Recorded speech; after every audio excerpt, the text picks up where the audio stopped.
Votre attention s'il vous plaît. Cet élément est en lingala et en français. Contactez-nous pour savoir s'il est aussi disponible en la langue de votre préférence. Veuillez aussi noter qu'il est en audio uniquement, dépourvu de ce fait d'image originaire.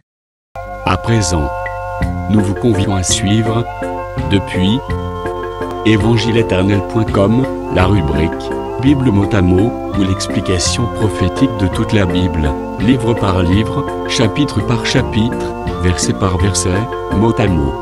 Elle est présentée aujourd'hui par le docteur Alain Condé, ministre de l'Évangile éternel.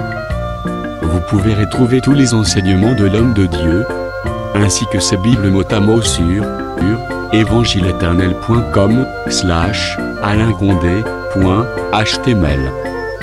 Les enseignements sont disponibles en texte, en audio, en vidéo et en plusieurs langues. Surtout ne quittez point avant d'avoir souscrit à l'une de nos chaînes YouTube correspondant à votre préférence linguistique. Souscrivez s'il vous plaît. Bonne édification au nom de notre commun Seigneur et Dieu Jésus-Christ. Amen. évangile-éternel.com Enseignement non-stop. Amen. Amen.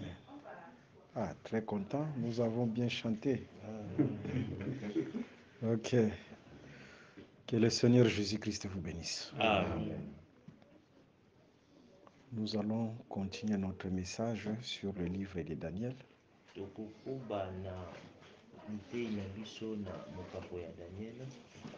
Nous sommes sur la Bible mot à mot.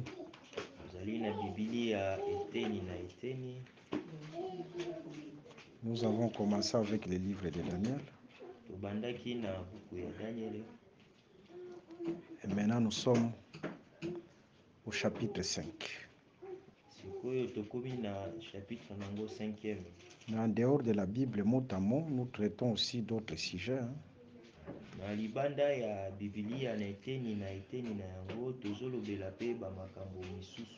Par exemple, hier soir, nous avons parlé sur l'ordre dans l'Église.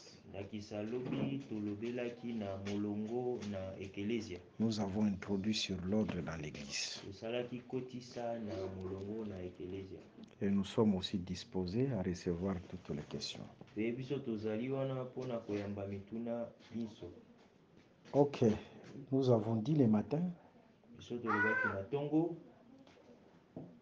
c'est mieux de toucher premièrement Apocalypse 5.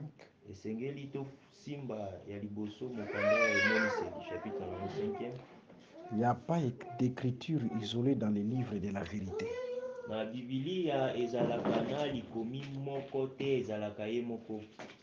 C'est-à-dire, vous êtes en face d'une écriture, il faut chercher sa jumelle. C'est ça qu'on appelle l'enseignement. Enseigner. Apocalypse 5, c'est la jumelle de Daniel chapitre 5. C'est la même réalité. Ok, prenons Apocalypse 5 d'abord. Après, on va revenir dans Daniel chapitre 5. Parce que dans Daniel chapitre 5, il s'agit d'une écriture, d'une main qui écrivait sur la muraille.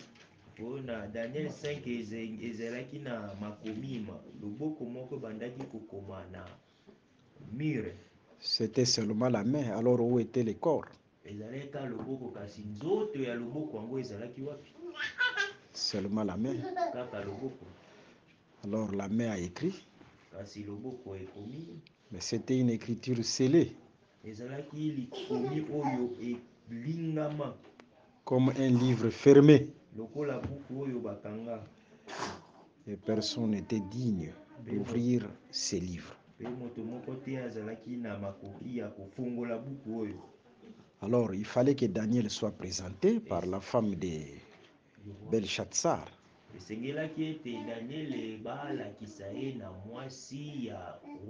Regardons la manière dont la femme avait présenté Daniel. Au temps de ton père, il y avait un homme qui portait les lumières. C'est-à-dire Daniel, c'était porteur de lumière. En d'autres termes, le chandelier. Il était un chandelier. Raison pour laquelle la main a écrit en face du chandelier. L'écriture était en face du chandelier.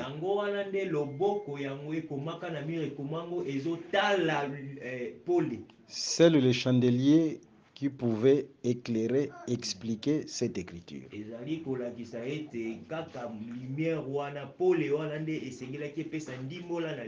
le véritable chandelier porteur de lumière, c'était Daniel.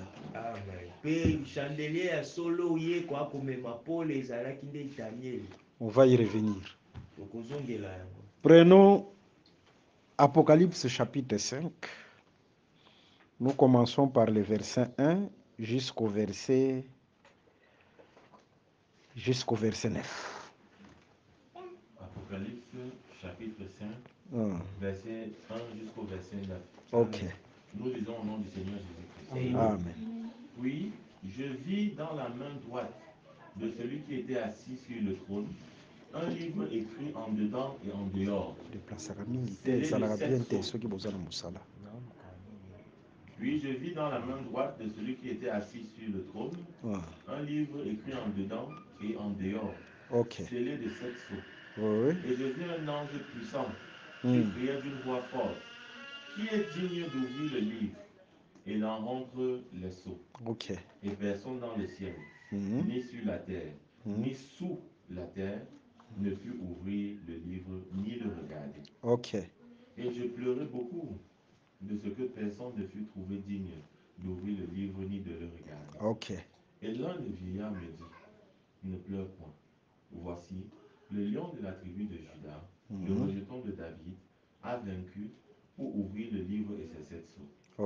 Et je vis au milieu du trône et des 4 êtres vivants, et au milieu des vieillards, un agneau qui était là comme immolé. Il avait 7 cornes et 7 yeux, qui sont les 7 esprits de Dieu envoyés par toute la terre. Il vint et il prit le livre de la main droite de celui qui était assis sur le trône. Quand il eut pris le livre, les 4 êtres vivants et les 24 vieillards se prosternèrent devant l'agneau, donnant chacun une harpe et des coupes d'or remplies de parfums, qui sont les prières des saints. Et ils chantaient. On peut se limiter par là. Le verset 9. On se limite là. On se limite là. Amen. Acclamons pour cette écriture. Amen.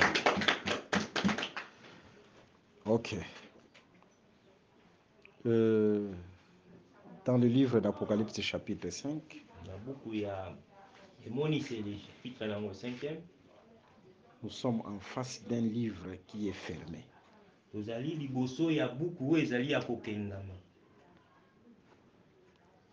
Nous avons expliqué le matin le nom de celui qui détenait ces livres, qui tenait ces livres qui étaient scellés.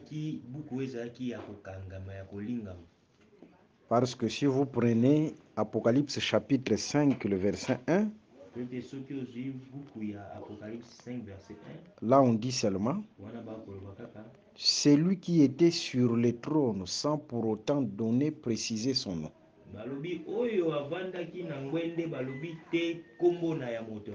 Par la grâce de Dieu, nous avons identifié son nom, n'est-ce pas? Parce que en jetant un coup d'œil sur Apocalypse 4, le verset 3,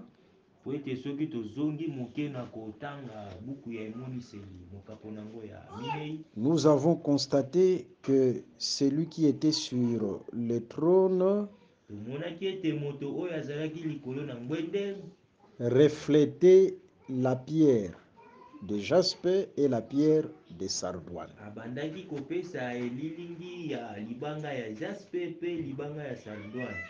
Et à la lumière des Écritures, nous avons compris que la pierre de jaspe parle de la sanctification, de la pureté, de la transparence.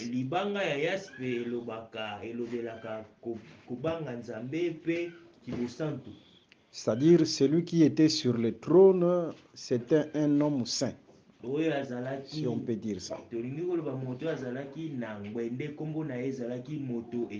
Il était le saint par rapport à la pierre de jaspe. Mais en dehors de la pierre de jaspe, il y a la pierre de sardoine. La pierre de sardoine, c'est Ribin.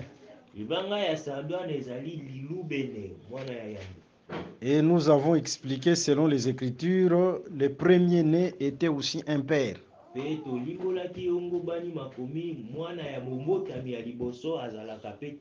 C'est-à-dire celui qui était sur le trône comme la pierre de sardoine, il était un père. Alors nous prenons les deux pierres, jaspe et sardoine. Jaspe, saint, le saint. Sardoine, le père. Ça donne quoi? Ça donne quoi? Ça donne le Saint-Père.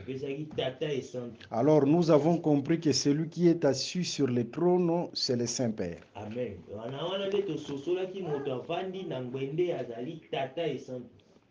Sur la terre, aucune personne ne peut prendre ce nom, Saint-Père.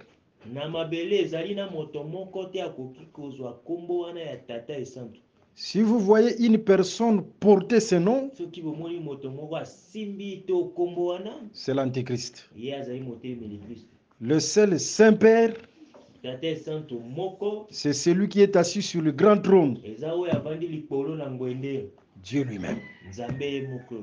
Que le Seigneur Jésus-Christ vous bénisse. Amen. C'est ça au juste le nom de celui qui est assis sur le trône, identifié par les pierres.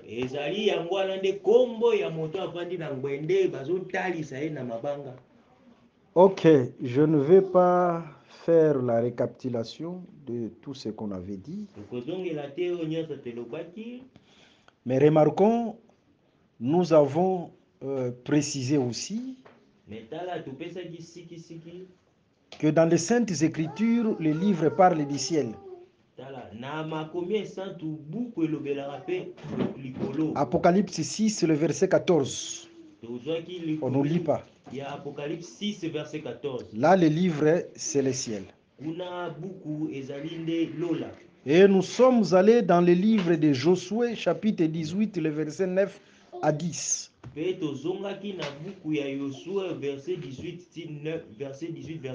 La terre de Canaan, c'est un livre. Or, la terre de Canaan, c'est la répétition du jardin d'Éden. De la même manière que Dieu donna le jardin à Adam, le jardin était entrecoupé par les bras du fleuve. De la même manière, il donna aussi une terre à Israël. Et c'était une terre de cours d'eau aussi. Canaan, c'est la répétition du jardin d'Éden. Israël, c'est un autre Adam. Maintenant, remarquons, qu'est-ce que Dieu va faire? Parce que nous avons pris une écriture dans Deutéronome chapitre 28, le verset 23. Ce qui fait que les livres soient fermés, parce que les livres c'est le ciel. Ce qui fait que le ciel soit fermé, c'est la désobéissance, la transgression de la loi. Lorsque Israël transgresse la loi, Dieu ferme les ciels qui est les livres.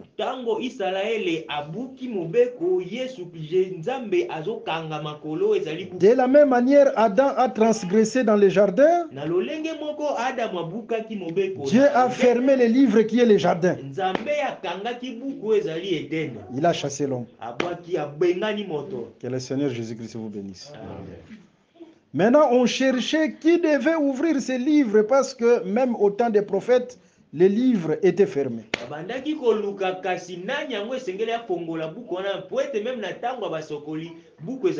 Le chemin était fermé. David chantait « Ouvre-moi, ouvre-moi, ouvre-moi ». Parce qu'au temps des prophètes, les chemins, les livres étaient toujours fermés. Et les jardins étaient fermés par deux chérubins avec le paix hors du fourreau.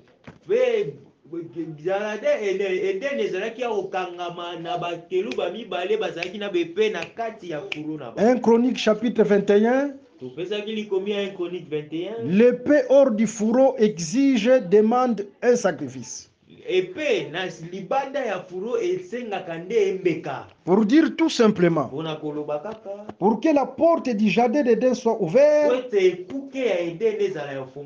Dieu exigeait et demandait un sacrifice. Moïse a sacrifié, mais les sacrifices selon la loi ne pouvaient jamais ouvrir les livres. Hébreux chapitre 10, le verset 5 à 8. Tu n'as voulu ni sacrifice ni offrande, mais tu m'as formé un corps. C'est-à-dire les sacrifices de la loi ne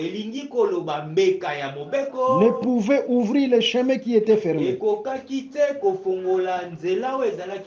Seuls les sacrifices de Jésus que Dieu avait besoin.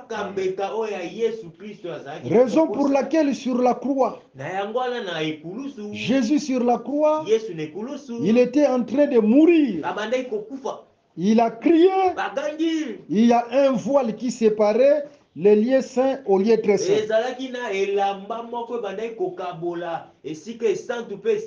Sur ces voiles, on avait représenté les chérubins. Signe que le chemin est fermé. Pourquoi on a représenté les chérubins sur ces voiles? C'est la répétition de ce qui s'est passé au jardin. Parce qu'au jardin, il y avait les chérubins qui fermaient les chemins. C'est-à-dire, ces voiles-là veut dire tout simplement,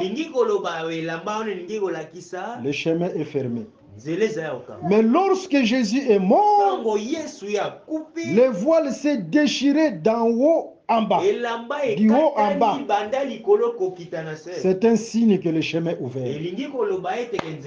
C'est le sacrifice de Jésus qui a ouvert les livres,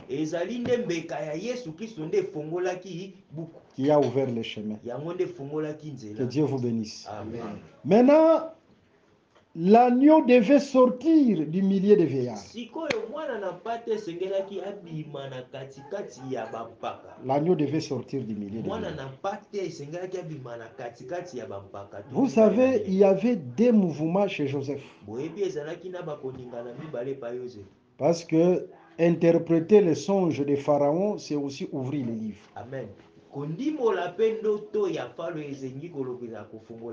Mais il y avait deux mouvements. Premièrement, Joseph est entré dans la prison. Là, il avait un vêtement de prisonnier. Mais dans la prison, là, il interprétait les songes. Parce qu'il a interprété les songes du panetier et des chansons. Alors, il est aussi sorti pour interpréter les songes du roi. Mais interpréter les songes du roi, il devait changer un autre vêtement. C'est-à-dire ici, nous sommes en face de deux vêtements. Il avait un vêtement dans la prison. Sorti de la prison, il devait changer aussi les vêtements. Pour interpréter les songes du roi. Les deux vêtements-là, ce sont les deux attributions. Il devait prendre l'attribution du lion et aussi l'attribution de l'agneau. Ce sont les deux vêtements que Joseph devait changer avant d'interpréter les songes du roi. Que le Seigneur Jésus-Christ vous bénisse. C'est les deux vêtements, ce sont les deux attributions. Le lion et l'agneau. Avant d'ouvrir les livres, interpréter les songes de Pharaon. Là, c'est très important. Si nous voulons actualiser le message, on nous parle du don de la prophétie. Vous savez la définition du don de la prophétie?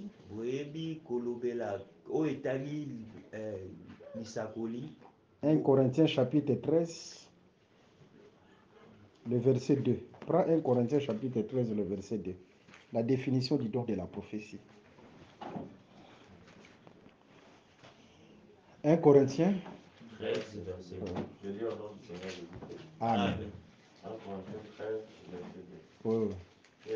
Et quand j'aurai le don de prophétie, la science de tous les mystères et toute la connaissance, quand j'aurai même... On peut se limiter par là. Le don de prophétie est défini comme la science de tous les mystères. Et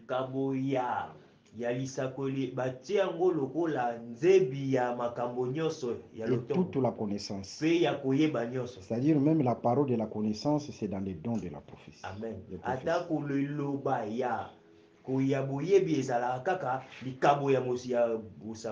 C'est dans les dons de prophétie. Vous savez, dans Jean chapitre 4, là on voit la femme samaritaine.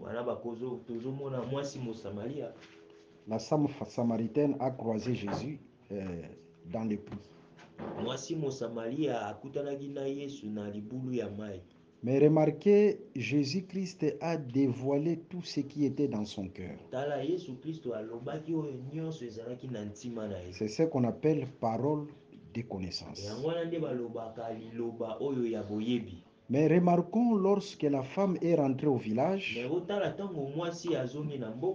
elle dira: j'ai rencontré un homme qui m'a dit tout ce qui est dans mon cœur. N'est-ce pas que cet homme, c'est un prophète? Alors que Jésus a exercé le don de la parole de connaissance. Mais on qualifia Jésus de prophète. C'est-à-dire celui qui dévoile les pensées du cœur. Là, je parle par rapport au don spirituel, pas le ministère prophétique. Celui aussi qui dévoile les pensées du cœur, il a le don de prophétie. Et en Israël, lorsque Dieu envoyait un prophète, il lui donnait aussi la pensée d'expliquer les choses cachées. C'est-à-dire cette faculté, cette capacité d'expliquer les choses cachées. Comme Daniel. Ok. Alors, c'était aussi ce que aussi Joseph avait fait. C'est-à-dire par rapport au don, révéler les songes cachés, le mystère qui est caché. Par rapport au don, ça fait partie aussi des dons de prophétie. Amen.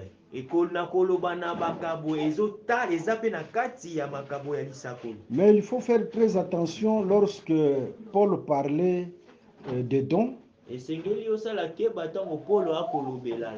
Là, dans 1 Corinthiens chapitre 12,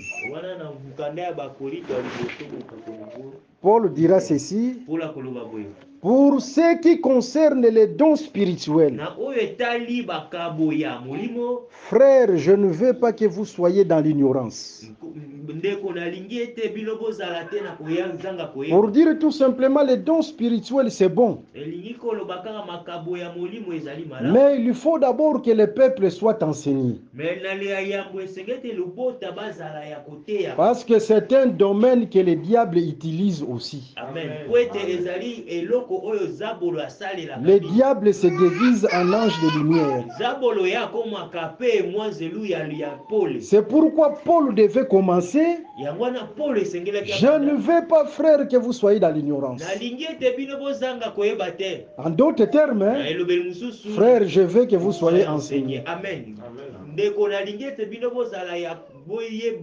Vous désirez les dons, c'est une bonne chose, mais il faut d'abord être enseigné pour que le diable ne vous trompe pas. Amen. Que le Seigneur Jésus-Christ vous bénisse. Amen. Ok, regardons, nous avons dit ceci, que Joseph devait changer de vêtements avant d'interpréter les songes de Pharaon. Le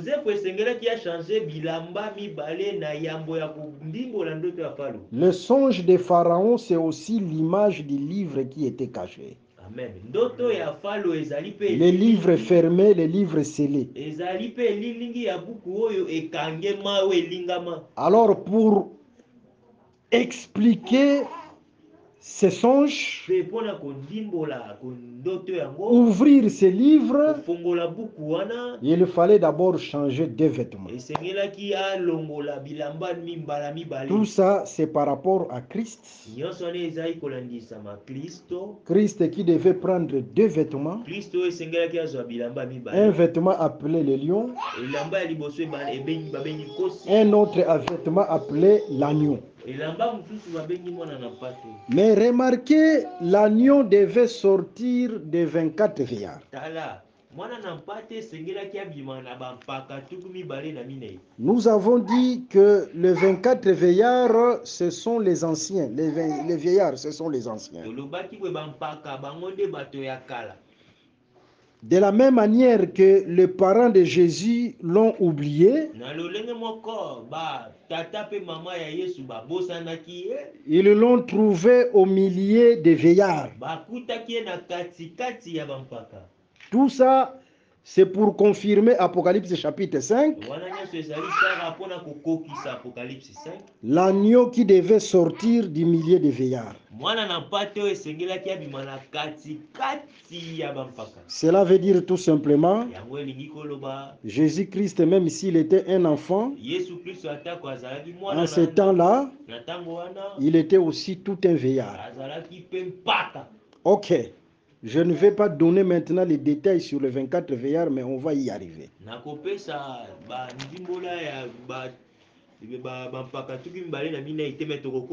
Nous allons vous donner les noms des 24 veillards. Maintenant, regardons lorsqu'on regarde l'agneau.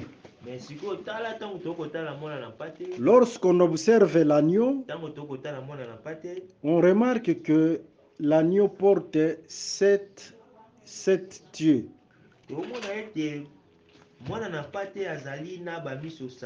C'est-à-dire l'agneau a 7 yeux. En dehors de 7 yeux, l'agneau a 7 cornes. L'agneau a 7 cornes. C'est-à-dire l'agneau qui devait ouvrir le livre. Il faut qu'on voit 7 yeux dans cet agneau-là. L'agneau porte 7 yeux et l'agneau porte 7 cornes. Pour parler des yeux, prenons le livre de Matthieu chapitre 6, le verset 22. Matthieu 6, le verset 22. Matthieu chapitre 6, le verset 22. Verset 22. Nous lisons dans Amen. Amen. L'œil est la lampe du corps. Ok. L'œil est la lampe du corps.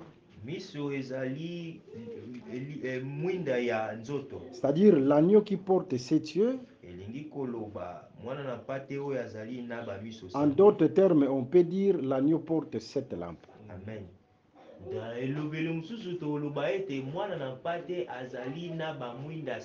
Les 7 yeux, ce sont les 7 lampes. Amen.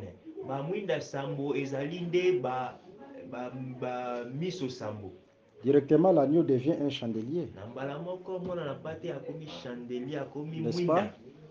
C'est-à-dire celui qui porte les lumières. Raison pour laquelle, dans le livre de Daniel chapitre 4, Daniel chapitre 5, celui qui devait expliquer l'écriture scellée, il fallait qu'il soit porteur de lumière. Daniel, il était porteur de lumière, non? Mais c'est Daniel-là, il était l'ombre. Le véritable porteur de lumière, c'est celui qui porte 7 yeux. Amen.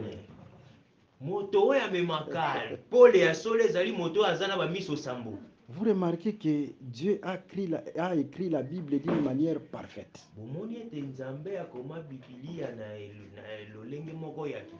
Là, il y a la perfection. Dans les Écritures, il y a la perfection. Amen. C'est de la même manière que Daniel devait être porteur de lumière. L'agneau, c'est le porteur de lumière. 7 yeux, comme 7 lampes. Que Dieu vous bénisse. L'importance de la lumière, selon Luc chapitre 8, le verset 16 à 17, c'est une écriture que nous avons lue à Douala. On peut encore lire. Luc chapitre 8, verset 16 à 17.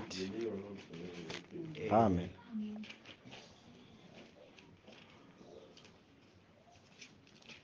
Personne, après avoir allumé une lampe, ne la couvre d'un vase ou ne la met sous le lit, mais il la met sur un chandelier, afin que ceux qui entrent voient la lumière. Car il n'est rien de caché qui ne doit être découvert. C'est là où il y a la lumière. Rien de caché qui ne doivent être découverts.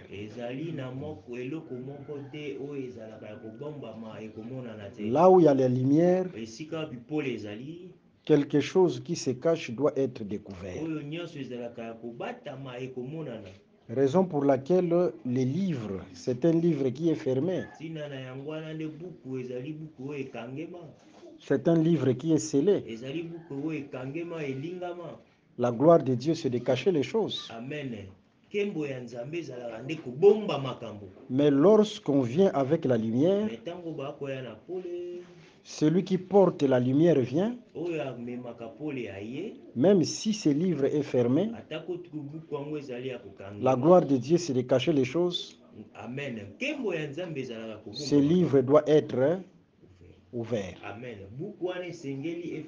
C'est-à-dire c'est la lumière qui ouvre les livres.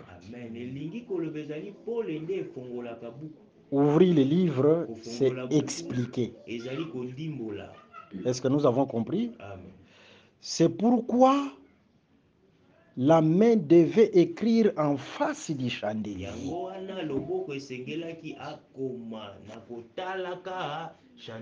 Cela veut dire tout simplement que seuls les chandeliers qui pouvaient expliquer, éclairer ces livres.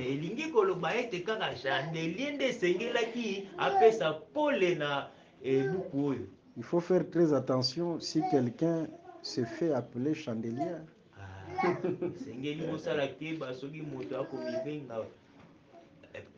Le véritable chandelier, c'est celui qui porte les 7 lampes. Amen.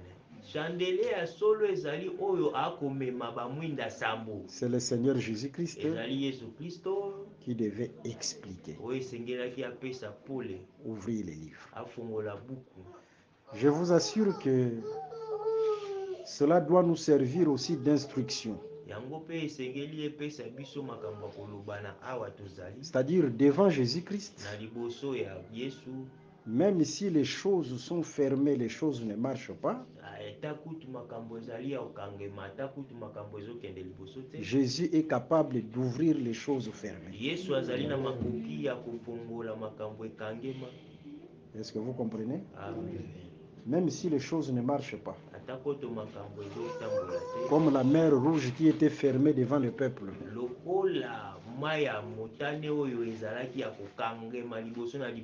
Mais Jésus est capable, de la même manière qu'il a ouvert les livres, il est aussi capable d'ouvrir nos choses fermées. Que Dieu vous bénisse.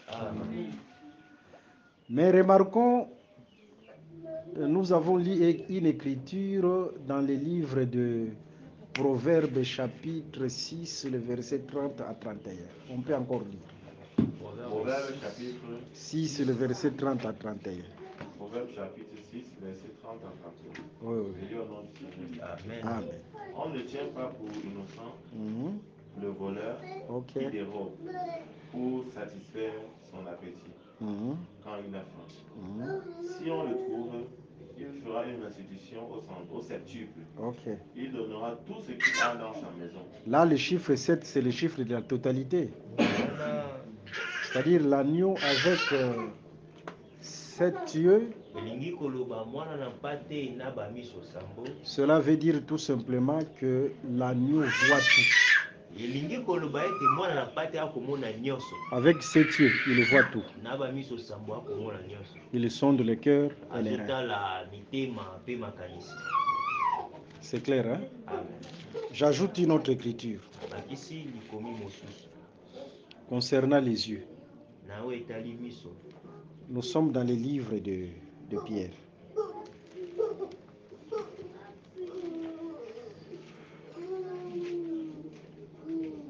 Prenons le livre de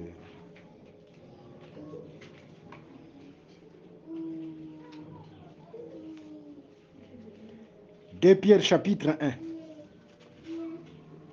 2 Pierre chapitre 1. On commence. Prenons le verset 5. 2 Pierre chapitre 1. 5 à 8. 5 à 8, nous lisons dans le Seigneur. Okay.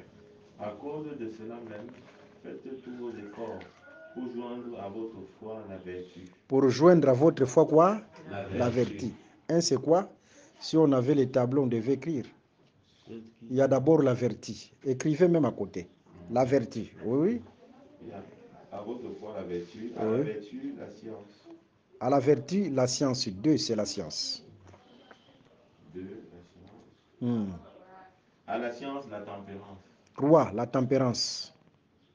3, la tempérance. À la tempérance, la patience. 4, la patience.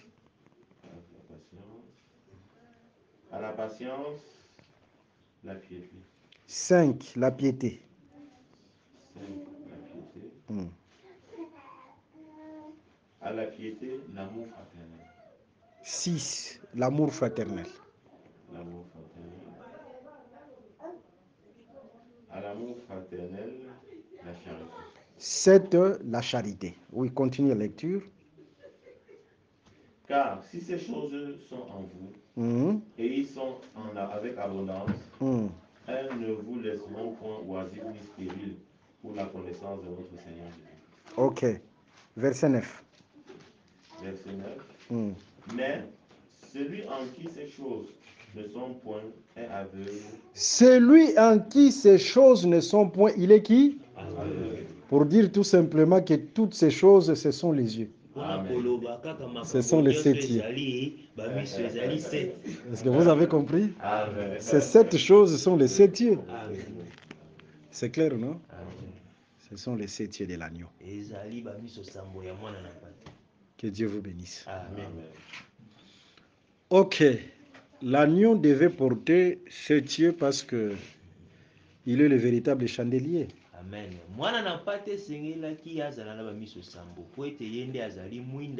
De la même manière que Daniel devait porter le lumière, et le véritable Daniel, c'est l'agneau qui devait porter les lumières. Ok.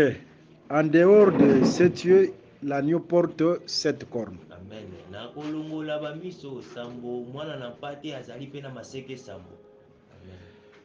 La corne, c'est la force de l'animal. L'animal à cornes, sa force, ce sont ses cornes.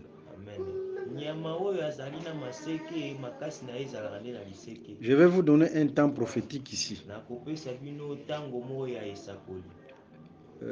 Hier, parfois, j'avais flashé un peu sur le bélier d'Abraham.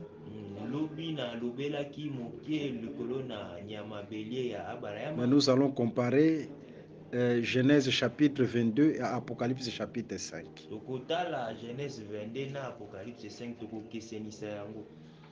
Prends Exode chapitre 21, le verset 35. Exode chapitre 21, le verset 35. Verset 35. Nous lisons au nom du Seigneur Jésus-Christ. Amen. Si le bœuf d'un homme frappe de ses cornes le bœuf d'un autre homme, et que la mort en soit la suite, ils viendront,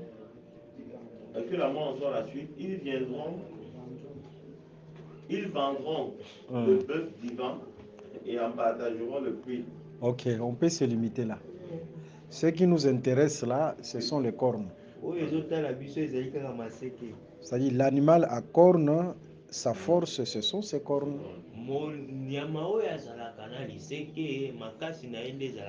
Et il utilise ses cornes pour frapper.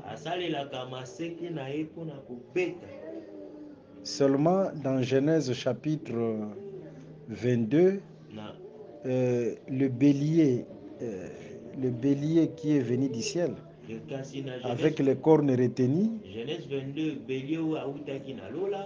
retenu par un buisson,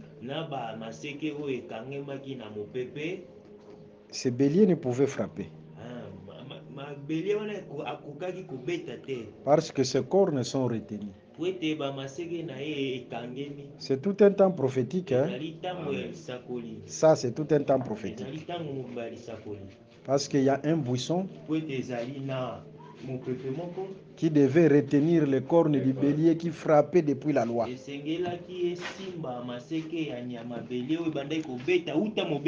Il y a un animal à cornes qui frappait depuis le temps de la loi. Dans l'alliance de la loi, Dieu était comme un bélier à cornes qui frappait. C'est l'alliance de la colère. Mais Jésus, c'est le buisson qui est venu retenir les cornes du bélier. Amen.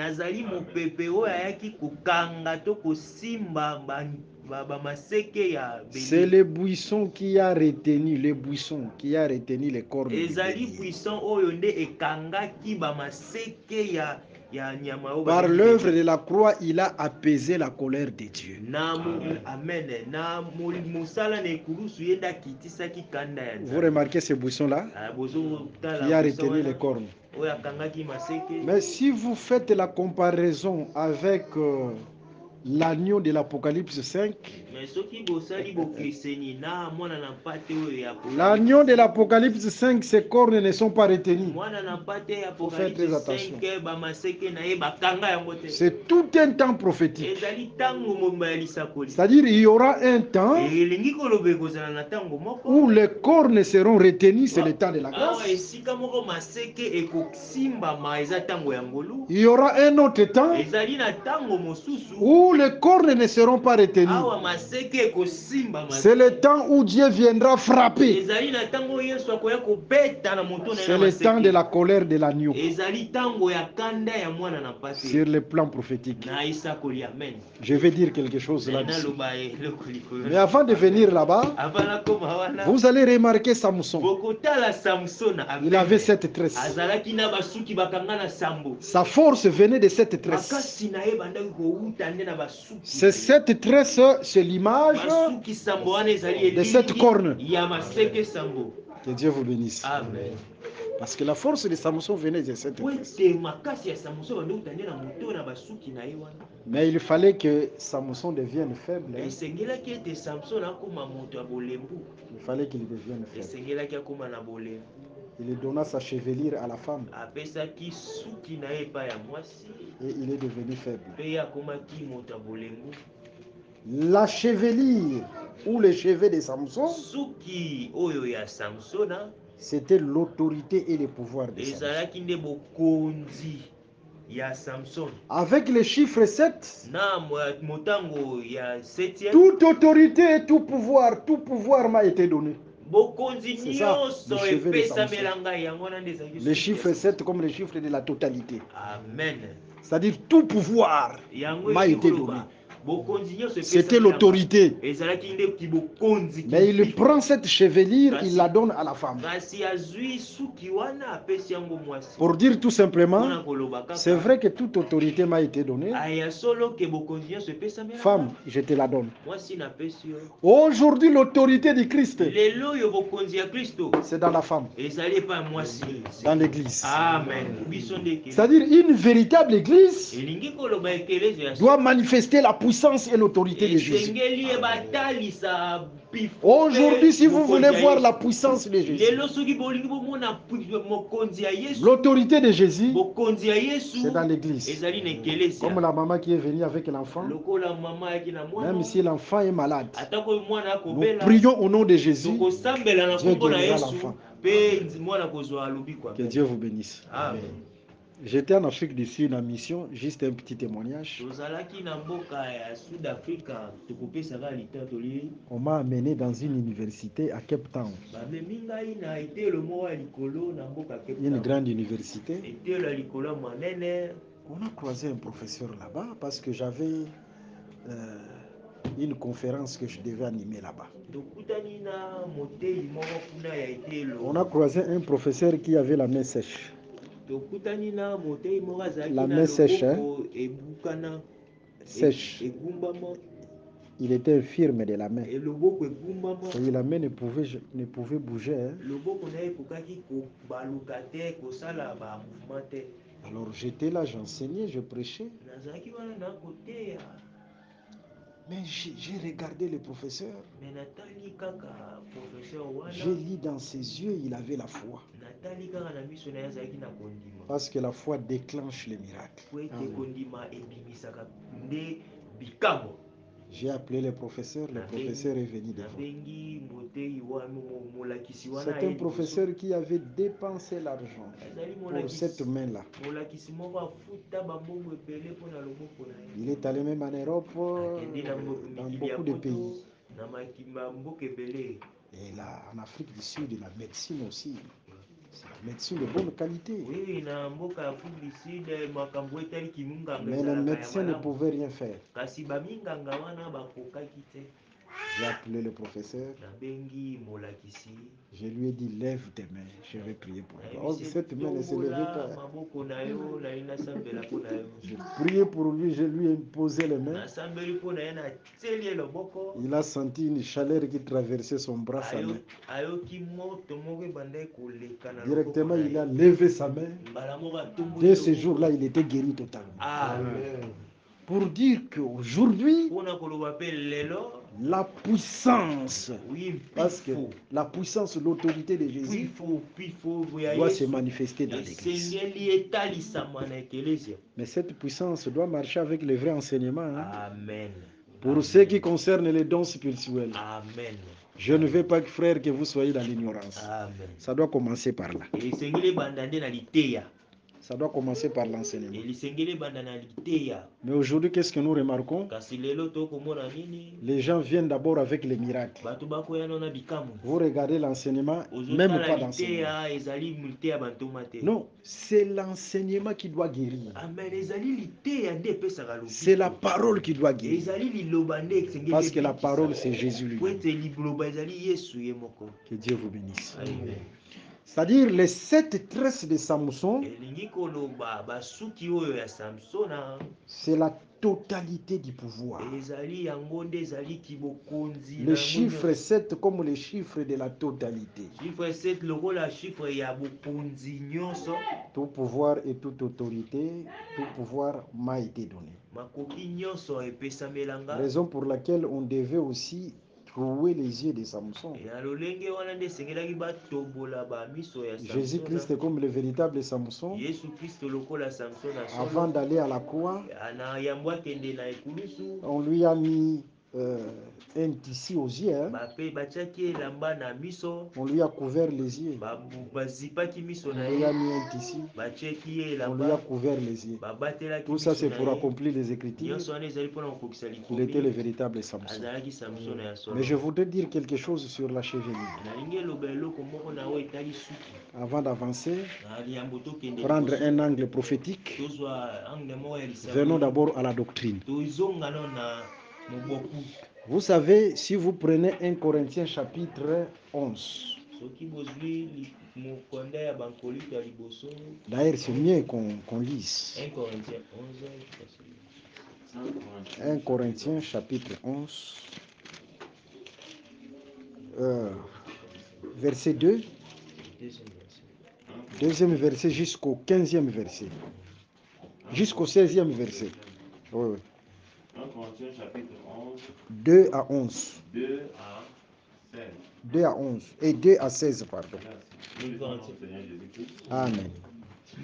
Je vous loue de ce que vous vous souvenez de moi à tout égard, et de ce que vous retenez mes instructions telles que je vous les ai données.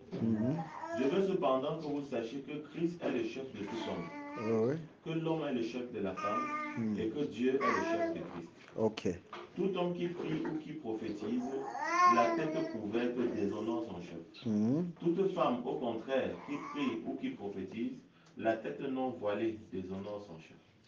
C'est comme si elle était rasée. Car si une femme n'est pas voilée, qu'elle se coupe aussi les cheveux. Comme nos mamans. Or, vous êtes au culte, vous devez vous couvrir la tête.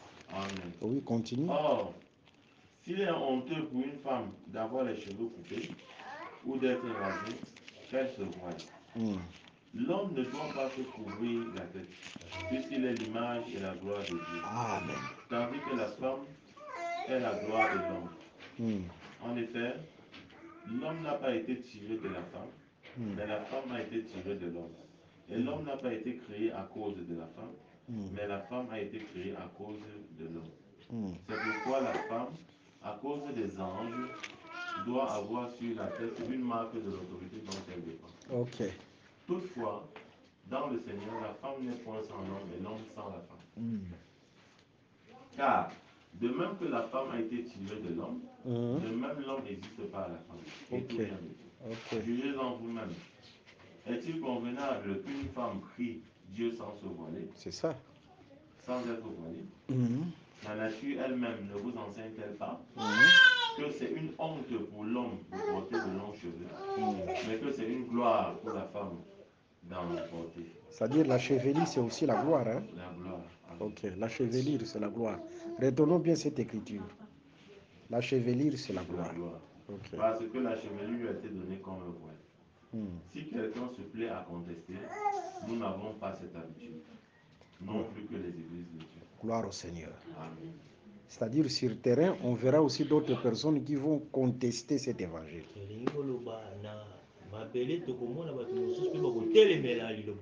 Mais nous qui ont compris cet évangile,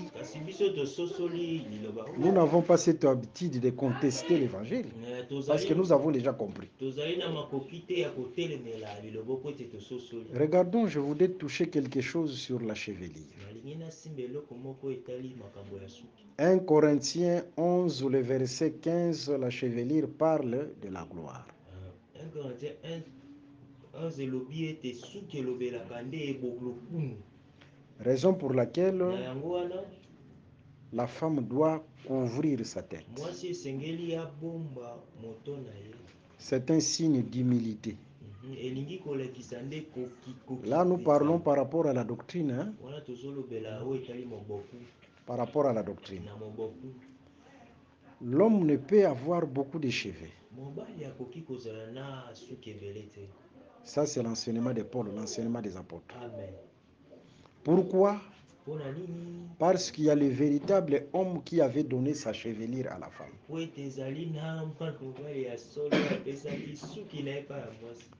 L'homme qui avait donné sa chevelure à la femme, c'est le Seigneur Jésus. La chevelure qu'il a donnée à la femme, c'était sa gloire. C'était sa force, son autorité. Mais la chevelure parle aussi de la vie. Actes des Apôtres, chapitre 27, le verset 34. Vous savez, dans cette écriture des Actes des Apôtres,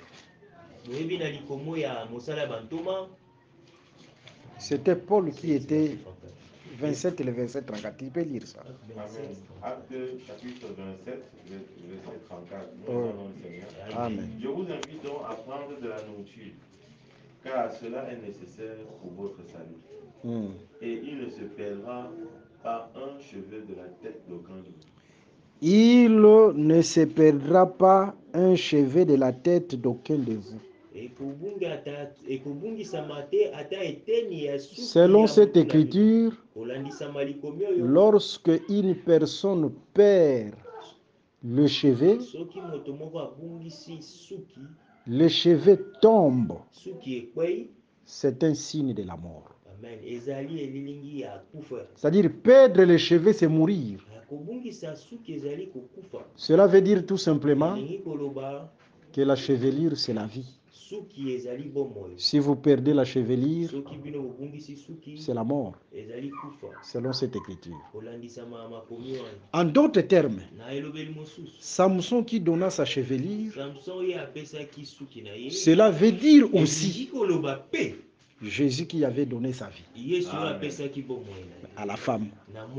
Parce que la chevelure, c'est la vie. Est-ce que vous comprenez cela? Maintenant, il y a un homme qui avait beaucoup de cheveux. C'est pourquoi dans les sacerdoces lévitiques, les sacrificateurs, il gardait toujours sa chevelure.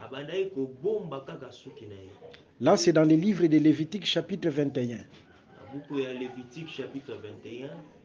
Même si il y avait un mort dans sa famille, surtout les souverains sacrificateurs,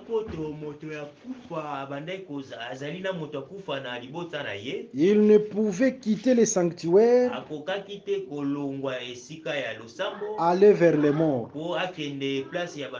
Parce que souvent en Israël, lorsqu'on allait au deuil, c'est là où on rasait la chevelure. On rasait la chevelure lorsqu'on partait au deuil. Prenons cette écriture. Lévitique chapitre, parce que ça cache quelque chose là. Lévitique chapitre 21. Ok, je prends directement les versets. Lévitique chapitre 21. Nous commençons par le verset. Il ne sortira point du sanctuaire. Les versets 10 jusqu'au verset 14. Amen. Lévitique 21, 10 à 14. Nous lisons au nom du Seigneur. Amen.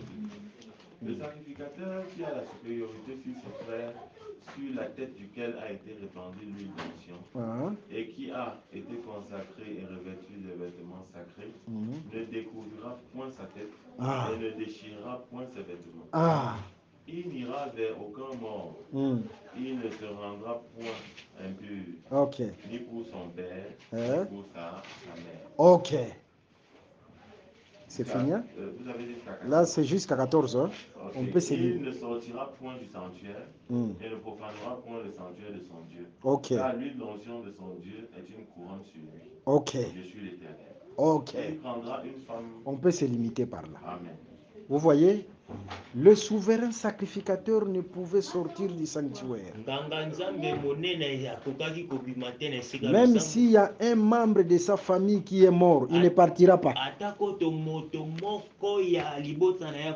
Parce que s'il le part là, il sera rasé. C'est-à-dire le souverain sacrificateur, il gardait toujours sa chevelure. Cela veut dire tout simplement que dans la loi, dans l'ancienne alliance, Dieu n'a pas voulu donner sa chevelure. C'est l'image de Dieu qui n'a pas voulu donner la vie. Est-ce que vous comprenez? Amen. Alors il y avait un mort là. Le cadavre étendu, c'était Adam. Dieu n'a pas voulu, dans l'ancienne alliance, il n'a pas voulu aller visiter Adam. Parce qu'il savait, si je vais chez Adam qui était mort, je vais donner ma chevelure. Là, c'est dans l'ancienne alliance. Il était retenu dans le sanctuaire, qui est le ciel. Les souverains sacrificateurs qui ne sortaient pas du sanctuaire pour se diriger vers les morts, c'est Dieu qui était retenu dans le ciel. Il était retenu dans le ciel. Mais au temps convenable, par Jésus-Christ, il a quitté le sanctuaire pour venir visiter les morts. Les morts, c'était Adam. Et tous nous étions Adam. Raison pour laquelle, lorsqu'il est venu visiter les morts, sa tête devait être rasée. Il a donné sa vie à la croix. Que Dieu vous bénisse. C'est-à-dire à la croix, sa tête était rasée. C'est là où Paul a pris cette écriture. Selon la doctrine, que l'homme ne peut pas avoir beaucoup de cheveux. Parce qu'il y a de véritables hommes qui avaient donné sa chevelure. Que Dieu vous bénisse. Acclamons d'abord pour la parole. Est-ce que vous avez compris? C'est-à-dire, la doctrine a la pensée prophétique, a la pensée de la révélation.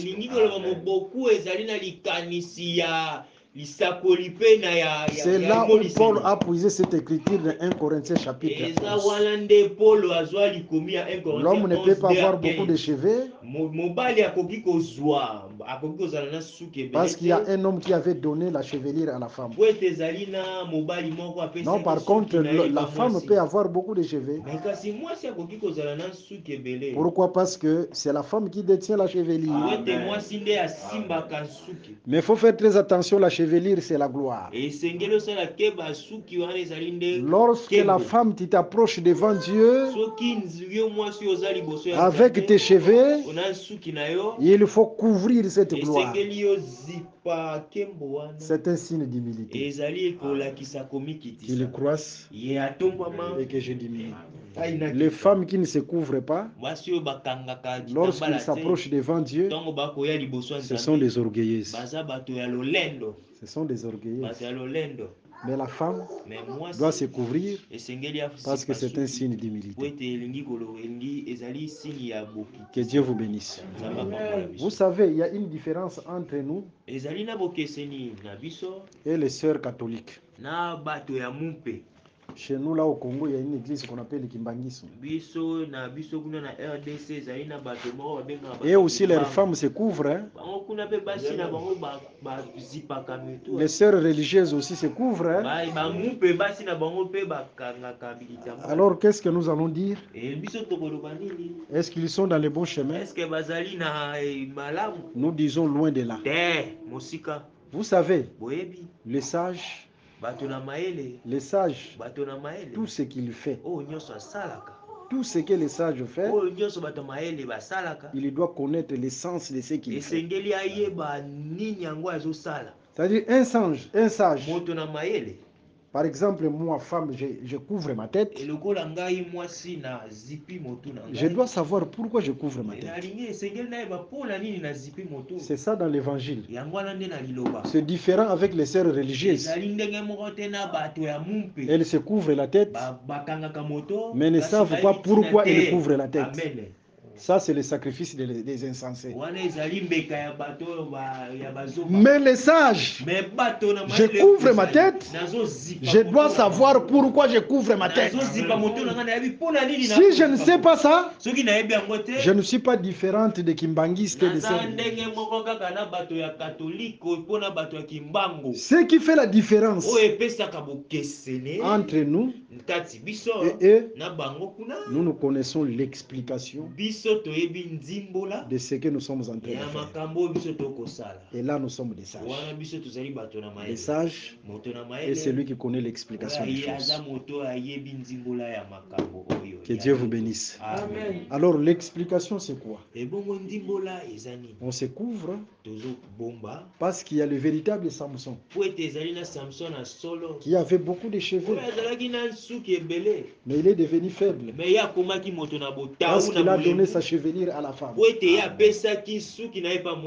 C'est-à-dire Samson était rasé pour donner sa chevelure à la femme. Et ce véritable Samson, c'est le Seigneur Jésus-Christ qui a donné sa gloire, sa chevelure, sa vie, sa force à la femme qui est l'Église. Raison pour laquelle aujourd'hui l'Église a la chevelure de Christ. Selon la doctrine, nos sœurs doivent aussi garder leurs cheveux. Là, c'est selon la doctrine.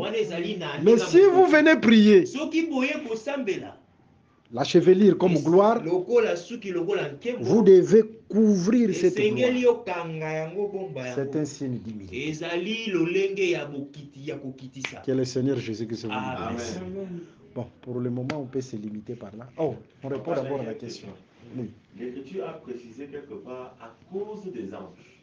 Oui. L'apparition de l'Écriture à cause des anges. Je ne sais pas si ça s'explique. Non, ce n'est pas un problème. Vous voyez, en lisant les Écritures, prends le livre d'Ésaïe chapitre 6. Commence par le verset 1er. Commence par le verset 1, Ésaïe 6. Ésaïe 6, verset 1. Je lis au nom du Seigneur Jésus-Christ. Amen. L'année de la mort du roi Osias, je vis le Seigneur assis sur un trône très élevé. Ok. Et les pans de sa robe remplissaient le temple. Ok. Des séraphins se tenaient au-dessus de lui. Les séraphins, ce sont des anges. Amen. Ils avaient chacun 6 ailes, 2 dont ils se couvraient la face. Amen. 2 dont ils se couvraient les pieds. Et 2 dont ils se servaient pour voler. Ok. Ils criaient. On peut se limiter là. Amen. Ils avaient 6 ailes. 2 ailes dont ils se couvraient la face. La gloire des anges, c'est aussi dans leur face. Raison pour laquelle, lorsqu'on lapidait Étienne, on a fixé les yeux dans le visage d'Étienne. On a remarqué que son visage était transformé comme le visage d'un ange. Ça y est, les anges, leur gloire, c'est dans le visage. Lorsqu'ils s'approchent devant Dieu, ils couvrent les yeux. C'est il couvre leur gloire. C'est ça en réalité cette écriture. C'est de la même manière que les anges couvrent leur gloire. Vous les femmes aussi, vous devez couvrir la gloire.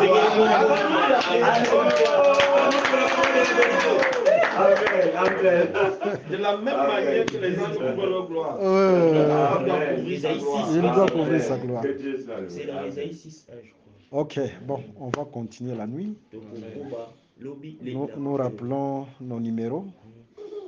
Plus 243 81 28 55 419. Plus 243 89 444 52 77. Que Dieu vous bénisse. Merci d'avoir suivi ce message et que Jésus-Christ vous bénisse. Si vous avez une question à l'intention de l'homme de Dieu, si vous voulez que l'homme de Dieu prie pour vous, si vous voulez vous confier à l'homme de Dieu, ou si vous voulez tout simplement bénir l'homme de Dieu, contactez-le directement si ses coordonnées sont disponibles depuis sa page. Sinon, contactez-nous et nous lui transmettrons vos préoccupations. N'oubliez pas de faire un tour à notre page évangélisation pour voir en quoi vous pouvez vous rendre utile à Christ par cette œuvre. Que Dieu vous bénisse tous. Amen. ChristQuality.com. Les cieux en un clic de la souris. Évangile-éternel.com. Le site de l'Évangile éternel. Christ Equality Fondation, équilibrer la manne ramassée dans le désert de sorte que chacun ait un numère.